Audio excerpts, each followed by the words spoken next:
نے قسم اپنے بچے کے سر کی کہ آپ نے ہمیشہ میرے ساتھ گھر کے باقی فرد کی طرح کا برابر سلوک کیا۔ اس کے چیخ کے کہنے پر بھابھی نے اپنے بچے کو دیکھا جو معصومیت سے انہیں دیکھ رہا تھا۔ کیا وہ اپنے بچے کی جھوٹی قسم کھا سکتی تھی؟ مر کر بھی نہیں۔ نہیں، دور کرو، نہیں! بھابھی ایک دم چیخ اٹھی تھیں اور سب کو ان کا جواب مل چکا تھا، بڑے بھائی سمیت تمام بھائی بھی دکھ اور غصے سے اپنی بیویوں کو دیکھ رہے تھے۔ مہروش اس کے تینوں بھائی اس کا نام پکارتے اس کی طرف معافی مانگنے کو بڑھے، جب وہ نم آنکھوں سے ہنستی، آنسو ٹوٹ کر گال پر بکھرتے چلے جا رہے تھے۔ ہا ہا ہا! ڈرامہ ختم، میں بے گناہ ثابت ہو گئی اور آپ قصوروار۔ اب اپنے ماں باپ کو روز محشر کیا جواب دیں گے آپ سب کہ ایک بہن کی کفالت تک نہ کر سکے؟ اس کے ہر ایک لفظ میں کرب تھا۔ وش ہمارا بچہ، ہمیں معاف کر دو۔ بڑے بھائی نے آگے بڑھ کر اسے گلے لگانا چاہا تو وہ 2 قدم پیچھے ہوئی اور ایک ہاتھ سے انہیں دور رہنے کا اشارہ کیا۔ کتنے سال میں نے اس دن کا انتظار کیا جب آپ خود اپنے ضمیر کی عدالت میں کھڑے ہوں اور مجھ سے نظریں نہ ملا پائیں، اور جانتے ہیں میں آپ سب کو سب سے بڑی سزا کیا دوں گی؟ اس نے ان تینوں پر نظریں ڈالتے کہا۔ مہر ہماری بات۔ چھوٹے بھائی بھی اس کے پاس جانے کے لیے آگے بڑھے۔ میں آپ تینوں کو کبھی معاف نہیں کروں گی، یہ ہوگی آپ کی سزا۔ آپ تو میرے لیے اسی دن مر گئے تھے جب بھابھیوں پر میری ذمہ داری ڈال کر آپ تینوں آنکھیں بند کر برالذمہ ہو گئے تھے۔ آج سے میں بھی آپ سب کے لیے مر گئی۔ میری تو آپ سے کوئی اچھی یاد بھی وابستہ نہیں، پھر کیوں کر معاف کروں آپ کو؟ اس نے ان پر آخری نگاہ ڈالتے کہا اور آنسوؤں کا گلا گھونٹتے اس نے ایان کو اٹھایا اور ریان کو ہاتھ پکڑتے باہر چلی گئی۔ تم پرائے بچوں کے لیے اپنا گھر چھوڑ کر جا رہی ہو اور اپنے سگے رشتے، اگر کبھی انہوں نے بھی تمہیں گھر سے نکال دیا تو؟ چھوٹی بھابھی چپتے لہجے میں بولی۔ وہ ایک دم رکی اور بغیر مڑے بولی، خدا گواہ ہے، یہ بچے میرے لیے سگوں سے بڑھ کر عزیز ہیں، کیونکہ انہوں نے مجھے وہ محبت اور عزت دی ہے جو میرے اپنے سگے بھائی اب تک نہ دے پائے۔ اس نے طنز کرتے کہا، تو پھر یہاں مت آنا کبھی۔ درمیانی بھابھی آخر پر بھی باز نہ آئی۔ فکر مت کریں، اگر اس گھر سے نکالی بھی گئی تو مرنے تک بھی اس دہلیز پر دوبارہ قدم نہیں رکھوں گی، کیونکہ جہاں میرے بچوں کی جگہ نہیں وہاں رکنا میری توہین ہے۔ یہ وہ آخری الفاظ تھے جو اس نے جانے سے پہلے ادا کیے تھے، پھر وہ نکل گئی تھی، کبھی نہ واپس آنے کے لیے۔ داؤد بھی باہر کی طرف بڑھا جب بڑے بھائی نے اس سے اپنے گھر والوں کے کیے کی معافی مانگی۔ میں آپ کو معاف کرنے والا کون ہوتا ہوں؟ اصل قصوروار تو آپ میری بیوی کے ہیں۔ کوشش کیجیے گا جب تک وہ آپ کو معاف نہیں کر دیتی تب تک مجھ سے ملنے کا سوچے گا بھی مت۔ اگر مجھے ذرا سا بھی اندازہ ہوتا کہ آپ ان لوگوں کے ساتھ ایسا سلوک کریں گے تو کبھی مر کر بھی اسے یہاں نہ لاتا، جہاں پتہ نہیں سے کتنا ٹارچر کیا ہوگا۔ وہ ان کو کڑوے سچ کا کوڑا مارتا، تن فن کرتا وہاں سے جا چکا تھا، اور بڑے بھائی پیچھے پچھتاووں میں گھرے زمین پہ ڈھہ گئے۔ جب وہ گاڑی کے پاس پہنچا تو دیکھا مہروش بچوں کے ساتھ پچھلی سیٹ پر بیٹھی آنسو بہا رہی تھی۔ اس نے اسے چھیڑنا مناسب نہ سمجھا اور گاڑی زن سے آگے بڑھا دی۔ تھوڑی دور جانے کے بعد جب گاڑی قبرستان کے قریب پہنچی تو مہروش نے گاڑی رکوائی اور خود بچوں کو لیتی گلاب کے پھول لیے اندر بڑھی۔ داؤد بھی حیرت میں گھرا ان کے پیچھے ہی تھا۔ اپنے والدین کی قبر پر اپنے بچوں کو دکھاتی وہ بری طرح رو دی۔ پھر اس نے بچوں کے ساتھ مل کر فاتحہ پڑھی اور وحاج کی قبر کی جانب بڑھی جہاں پہلے سے ہی ایک گلاب کا پودا لگا ہوا تھا۔ مہر کو بے ساختہ خیال آیا کہ وحاج کو لال رنگ کتنا پسند تھا اور اب بھی لال رنگ اس کے ساتھ تھا۔ وحاج، تمہاری قدر و قیمت میری زندگی میں سب سے زیادہ ہے، شاید ہی اس مقام تک کوئی پہنچ سکے۔ اس نے سرخ بہتی آنکھوں سے قبر پر پیار سے ہاتھ پھیرتے سرگوشی کی، جو اتنی بلند ضرور تھی کہ داؤد کو بخوبی سنی گئی تھی، اور وہ اس لمحے شدید جلن محسوس کر رہا تھا اس شخص سے جو یہاں تھا بھی نہیں۔ وہ جب گھر پہنچے تو مہر اپنے علیحدہ کمرے میں جا کر بند ہو گئی۔ داؤد نے پشیمانی سے اس بند کمرے کو دیکھا جس کے پیچھے اس کی محبت بند تھی۔ یہ میں نے کیا کر دیا؟ اسے منانے کے چکروں میں اور ناراض کر بیٹھا ہوں۔ اف، اب میں کیا کروں؟ اس نے بالوں میں ہاتھ پھیرتے سن ہوتے دماغ سے سوچا۔ شام کو بھی جب مہر باہر آئی تو بچوں کو کھانا کھلا کر اندر چلی گئی تھی۔ بچوں نے بھی اس کا موڈ صحیح کرنے کی کوشش کی مگر کوئی فائدہ نہ ہوا۔ رات کو پہلے وہ فریش ہوا اور خود کو تازہ دم کیا تاکہ مہر کا موڈ بھی ٹھیک کر سکے، اور کچن میں جا کر 2 گرما گرم کپ کافی کی بنائے اور انہیں لیتا مہر کے کمرے کی طرف چلا گیا۔ دروازہ دھکیلنے سے ہی کھلتا چلا گیا۔ سامنے بالکنی کا دروازہ اس بات کی پیشن گوئی کر رہا تھا کہ کمرے کا مکین وہاں ہے۔ وہ دبے پاؤں وہاں گیا تو دیکھا مہروش نہ جانے ستاروں بھرے آسمان کو تکتی کیا تلاش کر رہی تھی۔ اہم داؤد کے گلا کھنکارنے پر بھی وہ ہوش میں نہ آئی تو داؤد نے آگے بڑھ کے کافی کے کپ چھت کی منڈیر پر رکھے۔ آواز پر اور داؤد کے سامنے آ جانے پر وہ چونک کر سیدھی ہوئی۔ آپ؟ اس کے لہجے کی سنجیدگی کو داؤد نے شدت سے محسوس کیا۔ اس کے کپ بڑھانے پر مہر نے چپ چاپ کپ تھام لیا اور پھر آسمان کی طرف دیکھنے لگی۔ کیا سوچ رہی ہو؟ میں بھلا کہاں کچھ سوچ سکتی ہوں؟ جو بھی میں سوچتی ہوں وہ پورا کہاں ہوتا ہے، اور میری سوچ کو لوگ اپنے مطلب میں رنگ کر اکثر مجھ پر الزام لگا دیا کرتے ہیں۔ داؤد کے پوچھنے پر وہ اس پر ایک سنجیدہ نظر ڈالتے سرد لہجے میں بولی تو داؤد کو اپنی صبح کی تلخ باتیں سرد سے یاد آئی تھیں۔ مہر، میں تم سے معافی مانگنا چاہتا ہوں، نہ صرف صبح کے لیے بلکہ ہر اس تلخ بات کے لیے جو میں نے اب تک تم سے کی اور جن سے تمہیں ذرا سی بھی تکلیف پہنچی۔ آئی ایم ایکسٹریملی سوری مہر۔ داؤد نے اس کے ٹھنڈے ہاتھوں کو تھامتے اپنے ہاتھوں کی حدت پہنچاتے محبت سے لبریز لہجے میں کہا۔ مہر تو اس کا لہجہ اور اس کی باتیں سن کر دنگ رہ گئی۔ کیا داؤد شاہ بھی اتنا نرم اور محبت کرنے والا شخص ہو سکتا ہے؟ اس کا دل بے ساختہ دھڑک اٹھا۔ اس کے انداز پر گال سرد سے لال ہوئے تھے۔ مہر کو تو لگا تھا کہ اب وہ کبھی اس سے معافی نہیں مانگے گا، لیکن معافی مانگنے کے اس دو دل موہ لینے والے انداز نے اسے چاروں شانے چت کر دیا۔ میں کیسے یقین کر لوں؟ آپ کے قول تو پل پل بدلتے ہیں، جو مجھے پرایا کرنے میں پل نہیں لگاتے۔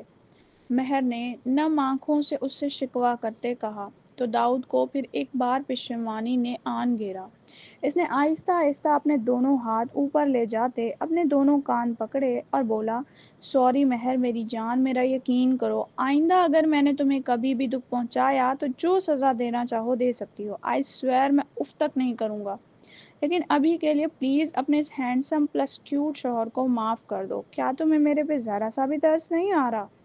اس نے معصوم سا منہ بنا کر کہا تو مہر کی ایک دم ہنسی چھوٹ گئی۔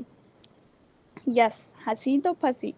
ارے داؤد، یہ بھی دن آنا تھا تیری زندگی میں کہ تو کان پکڑ کے اپنی بیوی کی معافی مانگے گا۔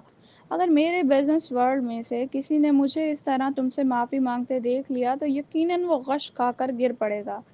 اس نے ہنستے ہوئے مہر کو ساتھ لگاتے ہوئے کہا، جس نے سکون سے اس کے سینے پر آنکھیں موند کر سر رکھ لیا۔ داؤد نے اس کی توجہ کافی کی طرف دلائی۔ اس نے بھی مسکراتے ہوئے کافی کا کپ تھام لیا تھا اور پہلا گھونٹ بھرتے دل کھول کر اس کی تعریف کی تھی جو داؤد نے سر تسلیم خم کر کے قبول کی تھی۔ اس طرح ایک حسین رات کا اختتام ہوا۔ صبح کھڑاک کی آواز مہروش کی آنکھ کھلی تو دیکھا داؤد ناشتے کے ٹرے لے کر اندر آتا اسے مہوش کے آگے سجا رہا تھا۔ داؤد، یہ آپ کیا کر رہے ہیں؟ مجھے اٹھا لیا ہوتا۔ مہروش فوراً سیدھی ہو کر بیٹھی اور نیند سے بھری آنکھوں سے بولی، نیور مائنڈ وائفی، جتنا میں نے رات کو تمہیں تنگ کیا ہے، صبح تمہارا اتنا سونا تو بنتا ہے۔ داؤد نے شریر لہجے میں اسے آنکھ ونک کرتے کہا تو مہروش اس کے بے باکی پر پل میں سرخ ہوئی تھی اور اس کے گال لہو چھلکانے لگے۔ داؤد کے اکثر بے باک انداز پر وہ کہیں منہ چھپانے کی جگہ ڈھونڈتی تھی، مگر داؤد کے سینے کے علاوہ اسے کوئی جگہ میسر نہ آتی جس پر داؤد سے زیادہ شاید ہی کوئی خوش ہوتا۔ پھر انہوں نے ایک پرلطف سا ناشتہ کیا تھا۔ بچوں کو اسکول بھیجنے کے بعد داؤد مہر کو شاپنگ پر لے گیا تھا۔ آج کا پورا دن اس نے مہر کے لیے وقف کر دیا تھا، جس سے مہر خود کو آسمانوں پر اڑتا محسوس کر رہی تھی۔ ان کی لائف ایک روٹین میں آ گئی تھی جہاں وہ اب زیادہ سے زیادہ مہروش اور بچوں کے ساتھ وقت گزارا تھا، جس نے ان کی فیملی کو ایک مضبوط بانڈ میں باندھ دیا تھا۔ ڈاکٹر صاحب، خدارا ہمارا بچے کو بچا لو، صبح سے آنکھیں نہیں کھول رہا ہے، دیکھو نا اس کو کیا ہو گیا ہے۔ اس پختون عورت نے ڈاکٹر کو روتے ہوئے کہا جب اس کا شوہر اسے تسلی دے رہا تھا، مگر دل اندر سے خود بھی ڈرا ہوا تھا۔ نرس، اور بچے کو اندر لے کر چلیں۔ ICU کے باہر وہ دونوں ماں باپ اپنے جگر کے ٹکڑے کے لیے دعا گو تھے جو انہیں 5 سال بعد میسر آیا، اور اب 5 سال کی عمر میں ہی پتہ نہیں اس ننھے بچے کو کیا بیماری لاحق ہو گئی تھی جس نے اس کا خون نچوڑ کر رکھ دیا۔ ڈاکٹر باہر آیا تو وہ دونوں فوراً اس کی طرف لپکے اور بچے کے متعلق دریافت کیا۔ مجھے افسوس سے کہنا پڑ رہا ہے کہ آپ کے بچے کے دل میں سوراخ ہے، اگر اس کا جلدی آپریشن نہ کرا گیا تو آپ اسے کھو دیں گے۔ ڈاکٹر کے الفاظ تھے یا بجلی جو ان دونوں پر گری تھی، وہ دونوں ہکا بکا رہ گئے اور وہ عورت بلکتے ہوئے پیچھے کرسی پر گری تھی۔ ڈاکٹر صاحب کتنے پیسے لگیں گے؟ اس شخص نے پریشانی سے ڈاکٹر سے پوچھا۔ زیادہ سے زیادہ 30 لاکھ، اور آپ کے لیے اچھا ہے کہ جتنا جلدی ہو سکے پیسوں کا انتظام کیجیے۔ ڈاکٹر پروفیشنل لہجے میں کہتا جا چکا تھا، پیچھے وہ دونوں ہی پریشانی کے سایوں میں گھرے رہ گئے۔ خان اب ہم کیا کرے گا؟ ہمارے پاس تو اتنا پیسہ بھی نہیں کہ ہم اپنے بچے کو زندگی دیں۔ خان خدا را کچھ کرو، ہمارے بچے کو بچاؤ، کچھ کرو، ہم اس کے بغیر زندہ نہیں رہ سکے گا۔ تم فکر مت کرو گل مینے، اللہ بہتر کرے گا، ہم اس کا حل ضرور ڈھونڈ نکالیں گے۔ اس نے اپنی بیوی کو تسلی دیتے ہوئے کہا، مگر دونوں ہی جانتے تھے کہ یہ تسلی کتنی کھوکھلی تھی۔ مہروش شام کو بالکنی میں ٹھنڈی ہوا لینے آئی۔ داؤد اس وقت ریان کے ساتھ باہر کچھ بکس لینے گیا تھا۔ جبکہ ایان کے بارے میں سوچتی وہ اس کے کمرے میں جانے لگی، جب اس کی نگاہ نیچے باغیچے میں ایان پر پڑی جو لیگ کرچز اتار کر بھاگنے کی پریکٹس کر رہا تھا، مگر 50 قدم تک بھاگتے ہی ایک دم وہ لڑکھڑا کر نیچے گرا۔ مہروش کی یہ دیکھ چاند پر بن گئی تھی اور وہ فوراً اسے پیشتر نیچے کو بھاگی۔ نیچے آتے آتے اس کا سانس بری طرح پھول چکا تھا اور وہ فوراً جا کر ایان سے لپٹ گئی اور اس کے ہاتھ چھاڑتے سے اٹھایا تھا۔ دیکھا تو اس کے گھٹنے سرخ ہو چکے تھے۔ ایان میرا بچہ، یہ کیا کر رہے ہو تم؟ دیکھو میرے بچے، تمہارا گھٹنا کتنا سرخ ہو گیا ہے۔ میں تمہیں کوئی پارٹیسپیٹ نہیں کرنے دے رہی۔ میرے بچے کی جان مجھ سے سب سے زیادہ عزیز ہے، تمہیں حصہ نہیں لینے دوں گی۔ بھاڑ میں گیا چیلنج، اس نے ایان کو اپنی پناہوں میں چھپاتے ہوئے کہا۔ او ہو ممی، کیا کہہ رہی ہیں آپ؟ میں بالکل ٹھیک ہوں، نہ مجھے کہیں درد ہو رہا ہے۔ یہ تو اب 10ویں باری میں نیچے گرا، ورنہ پہلے اس میں بالکل اچھے سے بھاگ رہا تھا۔ اور آپ پلیز مجھے کمپٹیشن میں حصہ لینے سے نہیں روکیں گی۔ میں ان چڑیل آنٹی کو دکھانا چاہتا ہوں کہ میری مما سب سے بیسٹ ہیں، اور ان کا بیٹا بھی۔ مما دیکھنا، آئی ول میک یو پراؤڈ، اس نے مہوش کے گلے لگتے ہوئے کہا۔ لیکن میرا بچہ، آپ کی مما آپ کو ہرٹ نہیں دیکھ سکتی، اس نے نم آنکھوں سے کہا تو ایان نے فوراً اس کی گال پر کس کی۔ ماما، بس آپ اپنے ایان پر یقین رکھیں، میں ضرور جیت کر دکھاؤں گا، اس نے سرخ ہوتے چہرے کے ساتھ پرجوش لہجے میں کہا تو مہروش اس کا جوش دیکھ کر دل سے ہنسی اور اسے کس کر کے گلے لگایا۔ چونکہ تو وہ دونوں تب جب داؤد شاہ کی گاڑی پورچ میں آ کر رکی اور اس کے ساتھ فرنٹ سیٹ پر سے نکلنے والی دوشیزہ کو دیکھ کر مہروش کو اپنے ارد گرد خطرے کی گھنٹیاں بجتی محسوس ہوئیں۔ وہ سب مہروش کے پاس ہی آ گئے تھے۔ Mehrosh, meat my business partner حسینہ، یہ کچھ دن یہیں رہیں گی، داؤد نے شائستہ لہجے میں اس کا تعارف کروایا۔ داؤد، صرف بزنس پارٹیز ہی کیوں، یہ بھی تو بتاؤ، ہم دونوں ایک وقت میں بہت اچھے دوست رہے ہیں، اس نے داؤد کے کالر کو درست کرتے اس کے بازو میں ہاتھ ڈالتے کہا، جس سے مہروش اندر جگل گئی۔ داؤد اندر چلے، میں آپ لوگوں کے لیے کھانا لگاتی ہوں۔ مہروش نے اس کی بات کو نظر انداز کرتے داؤد سے کہا، سوری ڈیئر داؤد اور ریان، تو میرے پہلے ہی کھانا کھا آئے ہیں، تم کھا لو۔ مہروش نے داؤد کو حیرت سے دیکھا جو اس سے نظریں چرا گیا۔ مہروش کا سرخ ہوتا چہرہ اس کے غصے کی نشاندہی کر رہا تھا، جس سے داؤد بخوبی واقف تھا۔ وہ بھی کیا کرتا، اس کی بھی مجبوری تھی۔ اگر حسینہ اسے بار بار انسسٹ نہ کرتی وہ کبھی اس کو اپنے گھر لے کر نہ آتا۔ اور پلیز میرے لیے داؤد کے ساتھ والا کمرہ سیٹ کر لینا، کیونکہ مجھے ہمیشہ اس کے ساتھ والے کمرے میں رہنے کی عادت ہے، قریب قریب۔ آخری بات اس نے مہروش سے سرگوشی میں کہی۔ وہ مہروش کا دل خاک کر کے اندر جا چکی تھی، جبکہ داؤد بھی اس کے ساتھ چلا گیا تھا، اور مہروش اس بلا کی وجہ سے پیر پٹک کر رہ گئی جو ایان اور ریان دونوں نے بخوبی نوٹ کیا تھا، اور وہ اپنی ماں کو ستانے والی لڑکی کا انجام اچھے طریقے سے سوچ چکے تھے۔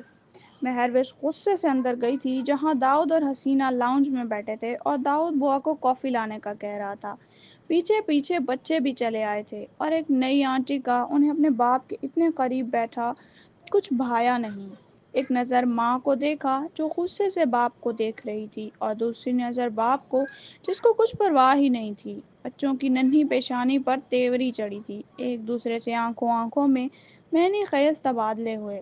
ریان ایان کو لیتے ان کے قریب پہنچا، اور ایان جھٹ داؤد اور حسینہ کے درمیان جہاں نہایت کم فاصلہ تھا وہاں چڑھ کر بیٹھ گیا، جبکہ ریان داؤد کی دوسری طرف۔ داؤد اور وش حیرت سے اپنے بچوں کی کارکردگی دیکھ رہے تھے، جبکہ حسینہ ان کے اس عمل پر کلس کر رہ گئی۔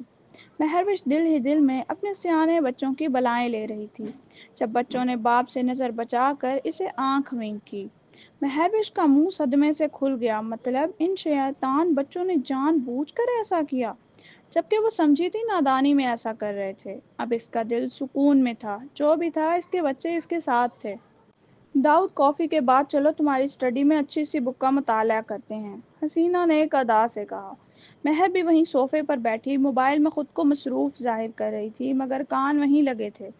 نو آنٹی، اب تو کافی لیٹ ہو گیا ہے اور بابا ہمیں سلانے جا رہے ہیں، کیوں ریان؟ ایان نے فوراً حسینہ کے پلان پر پانی پھیرا۔ جی آنٹی، جب تک بابا ہمیں سٹوریز نہ سنا لیں ہمیں نیند نہیں آتی۔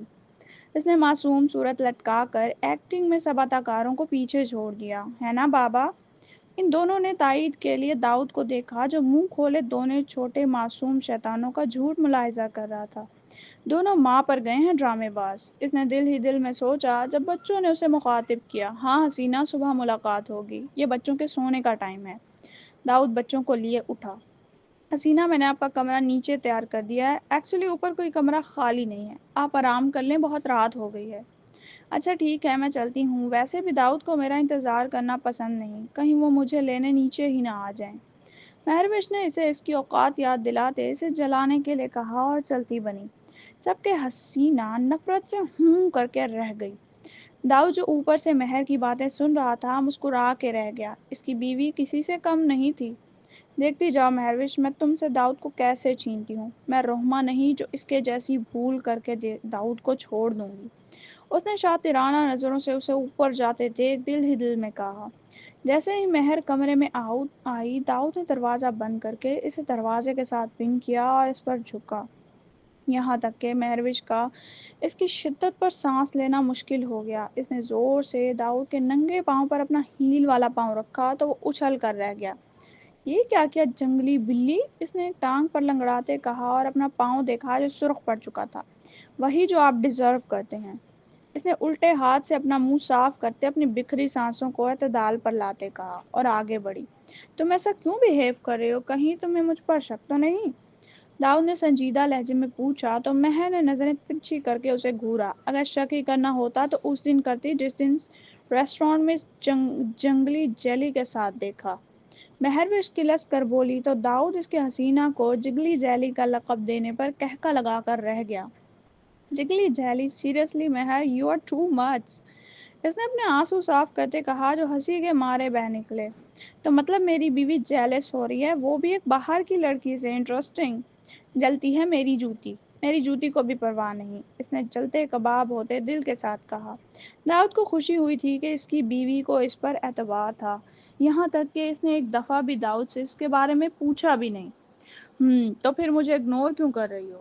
اس نے مہر کو پیچھے سے باہوں میں بھرتے کہا اور چھوڑ بھی فوراً دیا تھا کیونکہ مہر کی کوہنی اس کی کمر کو اچھے سے سیک لگوا چکی تھی۔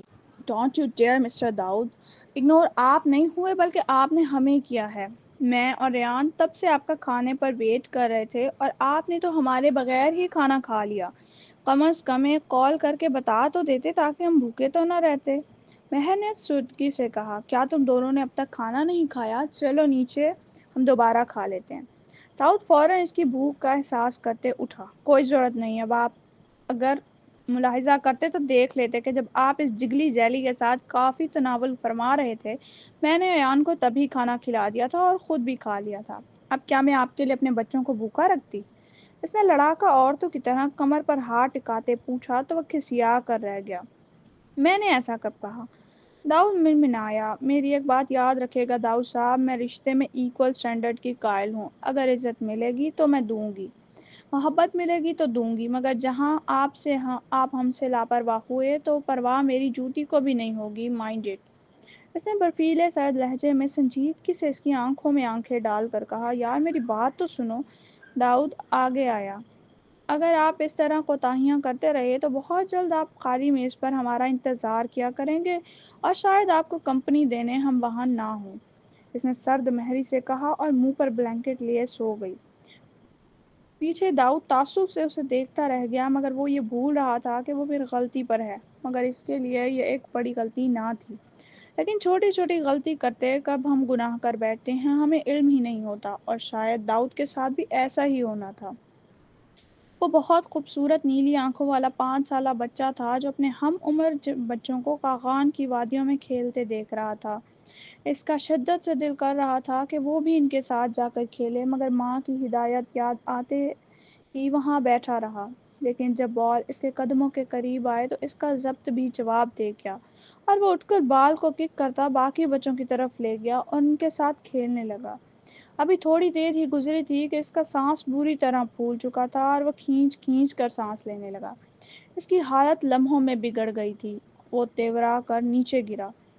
بچے فوراً جا کر اس کی ماں کو لے آئے۔ گلمی نے بچوں کے بلانے پر انہیلر لیے ننگے پاؤں بھاگی آئی۔ وادی پر پہنچ کر اس نے پھولتے سانس کر دیکھا کہ زمرے زمین پر پڑا کھینچ کھینچ کر سانس لے رہا ہے، تو اس کے قدموں سے اپنے لختے جگر کو زمین پر گرے دیکھ جان نکل گئی۔ وہ لمحے میں اس تک پہنچی تھی، اس کا سر گود میں اٹھا کر رکھا۔ زمارے ہمارے بچے آنکھیں کھولو، اسے انہیلر منہ میں ڈالو، اسے سانس لو۔ بہت مشکل سے اس نے زمارے کی حالت پر قابو پایا تھا۔ ان لمحوں میں وہ کتنی بار مری تھی اس سے کون واقف تھا۔ بہت مشکل ہوتا ہے ایک ماں کے لیے اپنے بچے کو موت کے منہ میں جاتے دیکھنا۔ مورے ام نہیں کھیل رہا تھا، جب گیند ہمارے پاؤں میں آیا تو ام سے رہا نہیں گیا۔ مورے ام کیوں نہیں کھیل سکتا؟ ہمارا طبیعت کیوں بگڑ جاتا ہے؟ ہمارا بھی دل کرتا ہے ہم کھیلے۔ زمارے نے شرافت سے شروع میں گلمنے کو سچ بتاتے آخر میں بے بسی سے پوچھا، جبکہ آنکھوں میں موٹے موٹے آنسو چمک رہے تھے۔ اس کی یہ بات اس کی ماں کا دل چیر گئی تھی۔ اس سے وہ بے خبر تھا۔ جب وہ زمارے کے ساتھ گھر پہنچی تو اس کی ساس کی بھانجی وہاں بیٹھی جیسے اس کی راہ دیکھ رہی تھی۔ لو آ گئی خانہ خراب سیر سپاٹے کر کے، ہم بتا رہے مورے زمارے تو بس ایک بہانہ ہے، یہ لڑکی تم کو ایک دن ضرور داغا دے جائے گی۔ نہ اس نے تم کو اتنے سال پوتا دیا، جب دیا تو وہ بھی بیمار، اور نہ آگے اس کی کوئی اولاد ہوئی۔ ہم تو کہتا ہے اس کی دوسری شادی کرا دو اگر تمہاری نظر میں ہم جیسا کوئی اچھا لڑکی ہو تو۔ اس نے شروع میں تیلی لگاتے آخر میں اپنے مخصوص پختون لہجے میں اپنی تعریف کرتے اترا کر کہا۔ دوسرے لفظوں میں ان کی توجہ اپنے پر دلوائی تھی، جبکہ گلمی نے ان کی زبان کے نشتروں کو صبر کے گھونٹ پیتی اپنے کمرے میں بند ہو گئی۔ جہاں زمارے کو گلے لگائے وہ بلک بلک کر روئی تھی۔ اگر اس کا ساتھ نہ ہوتا وہ کبھی یہاں نہ ہوتی۔ زندگی سب کی ایک سی نہیں ہوتی۔ ہر کسی کی زندگی میں مشکلات ہوتی ہیں، یہ ان پر منحصر ہے کہ اپنے برے وقت میں وہ اللہ کو کتنا یاد کرتے ہیں۔ یہ اگلے روز کی بات ہے جب داؤد نماز پڑھ کے آنے کے بعد جاگنگ پر جانے کے لیے تیار ہو رہا تھا۔ بلیک جاگنگ سوٹ میں وہ نظر لگ جانے کی حد تک پیارا لگ رہا تھا۔ مہروش نے نماز پڑھ کر آیت کرسی پڑھ کر داؤد کے قریب آتے اس پر پھونکی تو وہ بند آنکھوں سے مسکرا دیا اور اسے اپنے بازوؤں کے حلقے میں لیا۔ خیریت مس، یہ کون سے دم درود پڑھ کر پھونکے جا رہے ہیں؟ داؤد نے شریر لہجے میں پوچھا تو محض اسے گھور کر رہ گئی۔ دم درود نہیں بلکہ آیت الکرسی پڑھ کے پھونکی ہے، وہ بھی اس لیے تاکہ آپ کو کوئی چڑیل نہ چپک جائے۔ مہروش نے طنزیہ لہجے میں آنکھیں نچاتے کہا تو وہ کھلکھلا کر ہنس دیا۔ پھر تو مجھے یہ بہت پہلے پڑھ لینا چاہیے تھا، اس نے آنکھیں مچ سے کہا تو مہر اس کے پیچھے بھاگی۔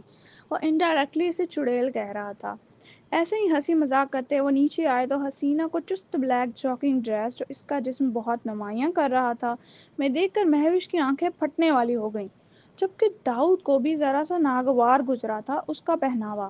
او داؤد، تم نے مہوش کو بتایا نہیں کہ ہم جاگنگ کے لیے جا رہے ہیں؟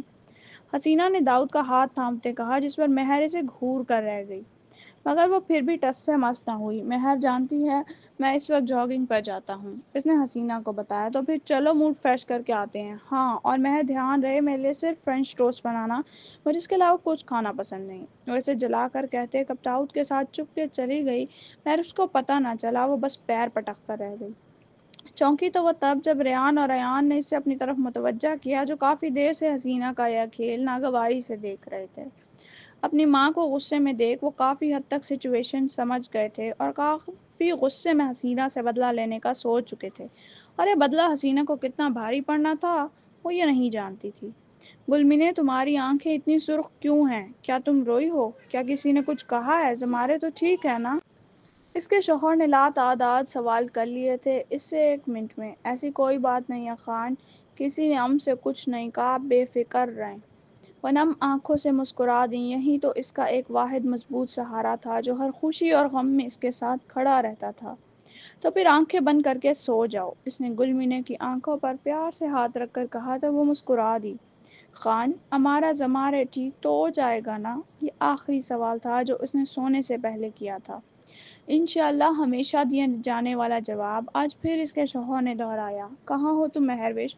میں تمہیں ڈھونڈ کیوں نہیں پا رہا؟ تمہارے بھائی بھابھی بھی مجھے کچھ تمہارے بارے میں بتانے کو تیار نہیں۔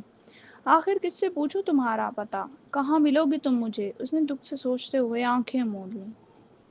جوں ہی وہ لوگ جاگنگ سے واپس آئے تھے، حسینہ تیار ہو کر اپنے کمرے میں چلی گئی، جبکہ داؤد وہیں بیٹھ گیا۔ مہروش ناشتہ منہ پھلائے ناشتہ لگا رہی تھی جو داؤد کو محظوظ کرنے کا باعث بن رہا تھا۔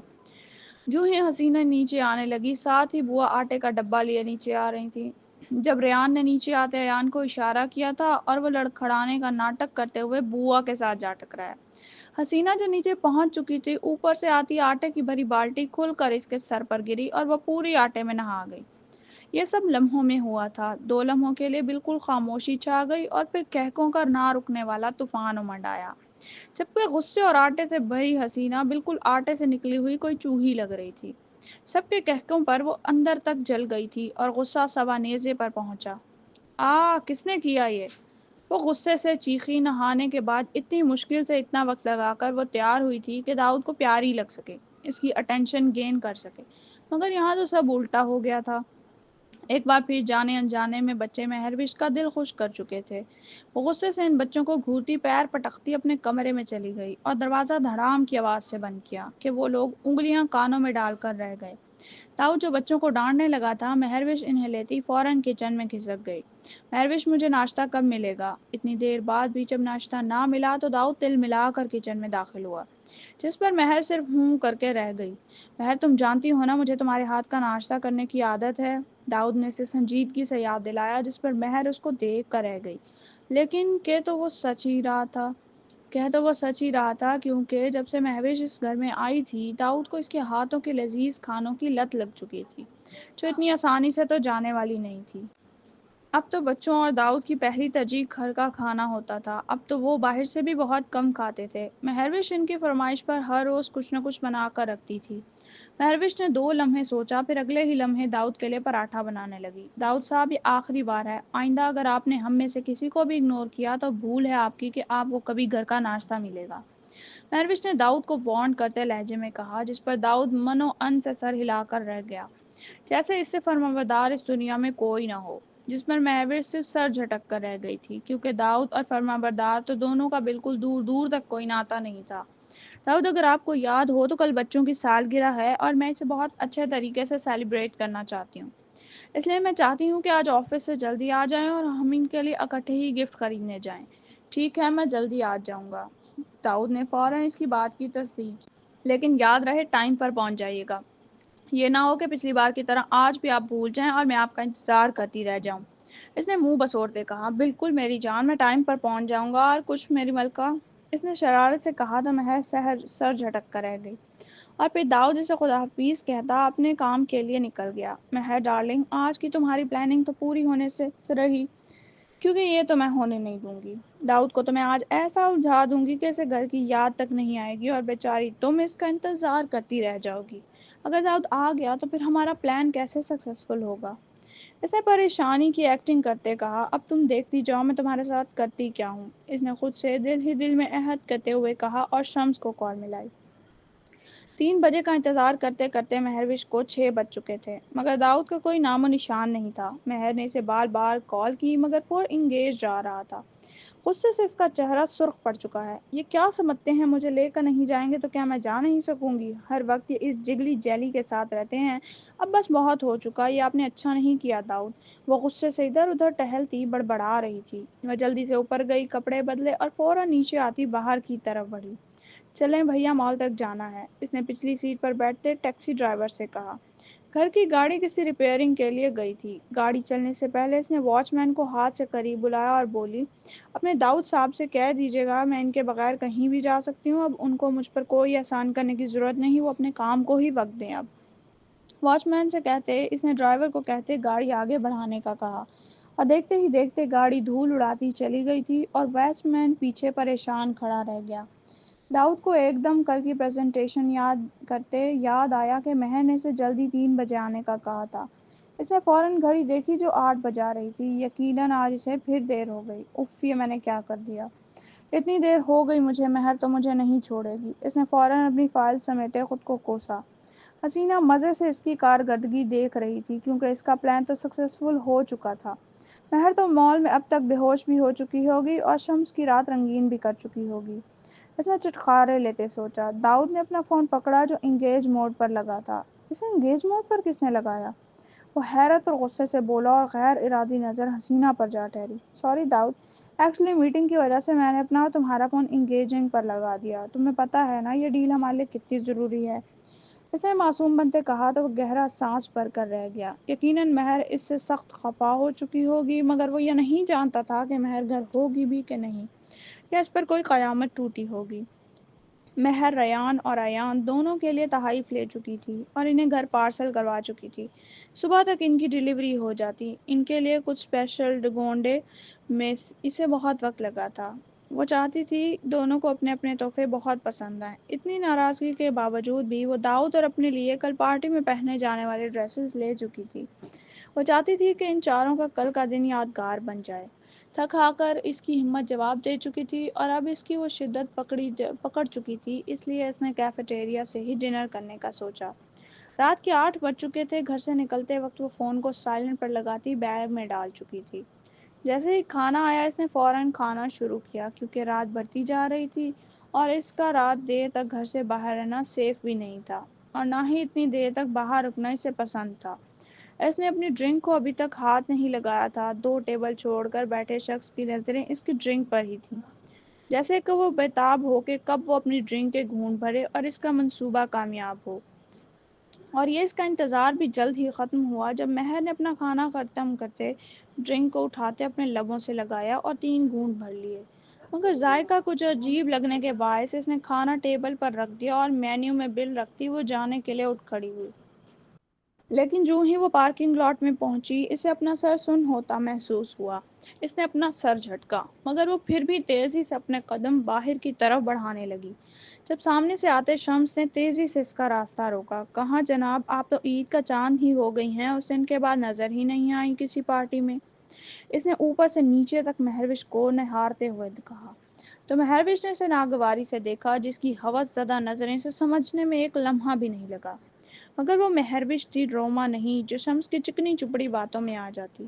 وہ ایسی باتیں اپنے لیے توہین سمجھتی تھی کیونکہ اس کو اپنی عزت، اپنی سیلف ریسپیکٹ سب سے زیادہ عزیز تھی، اور سب سے بڑھ کر وہ اپنے محرم کی وفادار تھی۔ مجھے لگتا ہے باتیں کرنے کا یہ وقت مناسب نہیں، پھر کبھی ملاقات ہوگی۔ مہر نے اس کو ٹکا سا جواب دیتے سائڈ سے نکلنا چاہا جب وہ پھر ایک مرتبہ اس کی راہ میں حائل ہوا۔ مہروش، آپ ایسے کیوں بات کر رہی ہیں مجھ سے؟ میں تو آپ کا ہمدرد ہوں۔ کیا آپ نے دیکھا نہیں کہ آپ کا شوہر آج کل کسی دوسری عورت کی طرف متوجہ ہے؟ شمس نے اس کی ہمدردی بٹورتے اس کے دل میں داؤد کے لیے شک پیدا کرنا چاہا۔ پہلی بات تو یہ کہ مسٹر شمس، مجھے اپنے شوہر کے کردار کی گواہی کسی تیسرے بندے سے نہیں چاہیے، کیونکہ میں خود اپنے شوہر کو اچھی طرح جانتی ہوں، اور دوسری بات، وہ لڑکی ہماری گیسٹ ہے اور ہمارے گھر ہی میں رکی ہوئی ہے، اس لیے اس کا باہر داؤد کے ساتھ نظر آنا ایک عام سی بات ہے۔ رہی بات لڑکیوں کے ساتھ پھرنے کی، تو اس میں آپ بھی پیچھے نہیں، بلکہ آپ تو ان کے ساتھ افیئر چلاتے ہیں جن کی بریکنگ نیوز آئے دن ٹی وی پہ ہمیں دیکھنے کو مل جاتی ہے۔ اس نے شمس کو بند ہوتی آنکھوں کے ساتھ ایسا کرارا جواب دیا کہ وہ تل ملا کر رہ گیا۔ اب مہر کی آنکھیں بری طرح بند ہونے لگی تھیں اور دماغ غنودگی میں جانے لگا۔ اس کے دماغ نے اسے سائرن دینا شروع کر دیا تھا کہ ضرور شمس کی کوئی چال ہے۔ اس نے اسے دھکا دیتے وہاں سے بھاگنا چاہا، جب شمس نے زبردستی اس کا بازو پکڑ کر اسے اپنے سینے کے ساتھ لگایا۔ چھوڑو مجھے کمینے انسان، میں تمہارا خون پی جاؤں گی اگر مجھے ہاتھ بھی لگایا تو۔ میں تمہاری بیوی کی طرح کوئی پروسٹیٹیوٹ نہیں جو ہر ایک کے ساتھ منہ ماری کرتی پھرے۔ مہر نے تو بمشکل جتن کرتے اس کے منہ کو ناخنوں سے نوچتے کہا، جس کے چہرے پر اچھی خاصی خراشیں پڑ چکی تھیں، نہ میری جان، ایسے تو میں تمہیں نہیں جانے دوں گا، بھلا ہاتھ آئے لکشمی کو بھی کوئی یوں خالی ہاتھ جانے دیتا ہے؟ پاگل ہی ہوگا وہ شخص جو اتنے اچھے موقع سے ہاتھ دھو بیٹھے گا، اور میں ان پاگلوں میں سے بالکل نہیں جو ہاتھ آئی جوانی کو یوں بغیر چکھے چھوڑ دیں۔ شمس نے اسے بری طرح قابو کرتے کہا، جو نیم بے ہوشی میں بھی اس کا برا حال کرنے سے باز نہیں آ رہی تھی۔ ایسے ہی تو نہیں میں پاگل ہوا تمہارے پیچھے، کچھ تو بات ہے تم میں۔ تم باقی لڑکیوں کی طرح میری جھولی میں آم کی طرح نہیں گری، بلکہ تم تو وہ لڑکی ہو جسے ہر شخص اپنے پہلو میں رکھنے کی چاہ کرتا ہے۔ اس نے بے باکی سے اس کے چہرے پر بکھرے بالوں کو کانوں کے پیچھے اڑیستے کہا کہ وہ جھٹ پٹا کر رہ گئی، اس نے صرف 3 گھونٹ ڈرنک کے لیے تھے، اس لیے ابھی وہ مکمل بے ہوش نہیں ہوئی تھی، ورنہ تو اب تک شمس اسے لے بھی جا چکا ہوتا۔ ارے ضد مت کرو میری جان، ابھی تو ہم جا کر اپنی گولڈن نائٹ منائیں گے، اور اس کا لائیو ٹیلی کاسٹ میں تمہارے شوہر کو ضرور بھیجوں گا۔ آخر اسے بھی تو پتہ چلے کہ تنہائی میں تم کس کے ساتھ جچتی ہو۔ مہروش نے دل ہی دل میں اللہ سے اپنی عزت کی دعا کرتے، اللہ کا نام لیتے شمس کے منہ پر رکھ کر اپنا سر مارا کہ وہ درد سے بلبلاتا ہوا پیچھے ہٹ کر گرا، کیونکہ مہروش کے سر ٹکرانے سے اس کی ناک سے خون کا فوارہ پھوٹ اٹھا تھا۔ اتنا وقت مہروش کے لیے کافی تھا کہ وہ داؤد کو کال کر سکتی۔ اس نے فٹافٹ بیگ میں سے فون نکالتے ڈائل نمبر سے داؤد کو کال کی تھی، مگر اس کا فون آگے سے انگیجڈ آ رہا تھا۔ اس کو اپنی بے بسی پر سخت رونا آیا۔ آخر کیوں؟ جب بھی مہر کو داؤد کی ضرورت پڑتی تھی وہ اس کے پاس نہیں ہوتا تھا۔ شمس اتنے کرارے وار کے بعد چھپٹ کر اٹھا اور اسے بازو سے قید کرتے اپنے کندھے پر ڈالا۔ بیبی ایسے تو تم میرے ہاتھ نہیں آؤ گی، زبردستی ہی کرنی پڑے گی تمہارے ساتھ، مگر اف، تمہارے ساتھ زبردستی کرنے میں بھی بڑا مزہ آئے گا، جو مجھے اپنی حلال بیوی سے نہیں آتا۔ اس نے مہروش کی کمر پر برے طریقے سے ہاتھ پھیر کر کہا، جبکہ مہروش کا شمس کی اتنی غلیظ باتیں سن کر دل کیا کہ وہ چلو بھر پانی میں ڈوب مرے یا اب اگلا سانس نہ لے پائے۔ چھینا جھپٹی میں اس کے کندھے سے بازو پھٹ چکا تھا، بازو پر بھی بہت بری طرح خراشیں آئی تھیں، جبکہ گلے پر شمس کے ناخنوں کے نشان تھے۔